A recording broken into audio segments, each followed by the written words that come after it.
కాపు ఉద్యమం అని ముద్రగడ పద్మనాభం గారు బయలుదేరుతారు. చంద్రబాబు నాయుడు గారు సీఎం అయినప్పుడు మాత్రమే వీళ్ళందరికీ కులాలు గుర్తొస్తాయి. ఆ తర్వాత మళ్ళీ 2014లో రాష్ట్ర విభజన జరిగింది. రాష్ట్ర విభజన తర్వాత మళ్ళీ ఏదో ఒక ఉద్యమం పుట్టాలి, లేకపోతే చంద్రబాబు నాయుడు గారిని ఎలా ప్రశాంతంగా కూర్చొని ఇవ్వాలి?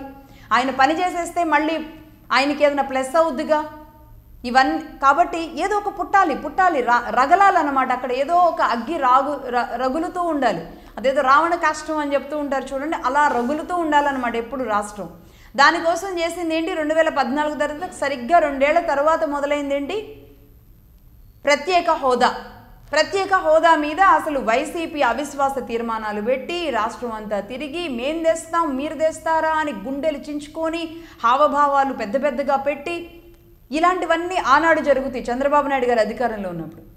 మళ్ళీ ఆ తర్వాత ఏం ఉండవు అసలు. ఎక్కడైనా 2019 నుంచి 2025 వరకు ఏదైనా ఉద్యమం నడిచిందా? కేవలం అమరావతి రాజధాని కాదు అన్నారు కాబట్టి కేవలం అమరావతి కోసం నడిచింది ఒక ఉద్యమం. ఆపకుండా కరోనా సమయంలో కూడా ఆగకుండా నడిచిన ఉద్యమం. అది రైతుల బాధ, రైతుల కడుపు మంట. అది రాజధాని కోసం జరిగింది. అంతేకాని ఒక కులం కోసం ఏదైనా ఉద్యమం, కులం కోసం ఒక పార్టీ ఇవేం జరగలేదు 2019 నుంచి 2024 మధ్య కాలంలో. మళ్ళీ ఇప్పుడు రగులుతుందన్నమాట.